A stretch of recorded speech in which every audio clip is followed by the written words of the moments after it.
പാലക്കാട്ടെ ഉപതെരഞ്ഞെടുപ്പ് സമയത്ത് UDF നേതാക്കൾ ട്രോളി ബാഗിൽ പണം കടത്തിയിട്ടുണ്ടെന്ന് ആവർത്തിച്ച് CPM ജില്ലാ secretary N Suresh Babu.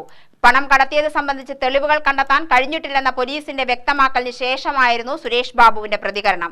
Police റെയ്ഡിന് ശേഷം ഏറെ നേരം കഴിഞ്ഞ പുലർച്ചെ 1:30 ഹോട്ടലിൽ തിരിച്ചെത്തിയ VK Sreekandan MP, Shafi Parambil MP, Jyothikumar Chamakkala എന്നിവർ പ്രതികരിച്ചത് സംശയാസ്പദമാണെന്നും അദ്ദേഹം പറഞ്ഞു. സംഘടനാ ചട്ടങ്ങൾ പാലിക്കാത്തവർക്കെതിരെ എക്കാലവും കടുത്ത നിലപാടുകളാണ് പാർട്ടി സ്വീകരിച്ചിട്ടുള്ളതെന്നും CPM സമ്മേളനങ്ങളോടനുബന്ധിച്ചുള്ള ചോദ്യത്തിന് അദ്ദേഹം മറുപടി പറഞ്ഞു.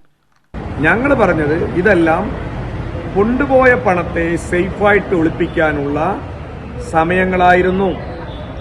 ഇനി നിങ്ങൾക്കൊരു ചോദ്യം സ്വാഭാവികമായിട്ടും ചോദിക്കാം, പോലീസ് ഒന്നും പറഞ്ഞില്ലല്ലോ, പോലീസ് ഒന്നും കണ്ടെത്തിയില്ലല്ലോ.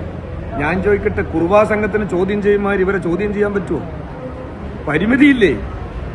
കുർവാ സംഘത്തിന് ചോദ്യം ചെയ്യും പോലെ ഈ പറയുന്ന സംഘത്തെ ചോദ്യം ചെയ്ത കാര്യങ്ങൾ വെളി വരും. പക്ഷേ നമ്മുടെ പോലീസ് സേനയ്ക്കെല്ലാം ഇത്തരം കാര്യങ്ങളിൽ ചില പരിമിതികൾ ഉണ്ടാകുമെന്നാണ് എനിക്ക് തോന്നുന്നത്. അതിന്റെ അടിസ്ഥാനത്തിൽ പോലീസ് ഇപ്പം നടത്തിയ അന്വേഷണം ഞങ്ങൾ തെറ്റായിട്ടൊന്നും കാണുന്നില്ല.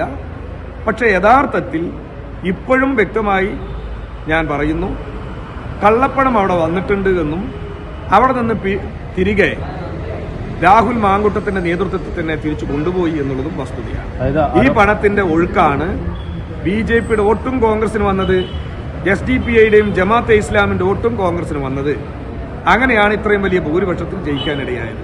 ഈ പറയുന്ന റെയ്ഡ് ദിവസം രാത്രി ഞാൻ അവിടെ ഇല്ല, ഞാൻ കോഴിക്കോടെത്തി എന്ന് വിളിച്ചു പറയേണ്ട കാര്യം? അദ്ദേഹം അവിടെ ഉണ്ടായിരുന്നുവെന്ന് CCTV ദൃശ്യങ്ങൾ വ്യക്തമാക്കിയില്ലേ? എന്തിനാണ് അങ്ങനെ മറച്ചുവെച്ചത്? മറച്ചുവെക്കേണ്ട കാര്യമെന്ത്? ഞാൻ ചോദിക്കട്ടെ,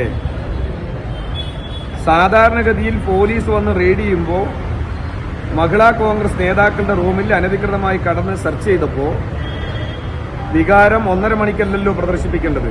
ഞങ്ങളുടെ പാർട്ടിക്ക് ഒന്നും സംഭവിക്കാൻ പോകുന്നില്ല. എന്തുകൊണ്ടാണ് ഇത്രയും ആത്മധൈര്യത്തിൽ ഞങ്ങൾ പറയുന്നത് ചോദിച്ചാൽ, ഞങ്ങളുടെ സംഘടനാ സംവിധാനം അങ്ങനെയുള്ളതാണ്. ഞങ്ങളുടെ സംഘടനാ സംവിധാനത്തിൽ ഞങ്ങളുടെ പാർട്ടിക്ക് നിരക്കാത്ത കാര്യങ്ങൾ ആര്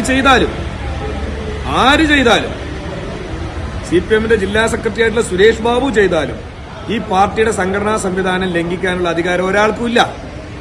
അങ്ങനെ ലംഘിക്കുന്നത് ആരാണെങ്കിലും സമയബന്ധിതമായി ഞങ്ങൾ അതിൻ്റെതായിട്ടുള്ള രീതിയിൽ ഞങ്ങളത് പരിശോധിച്ച് വേണ്ട നടപടി സ്വീകരിക്കും.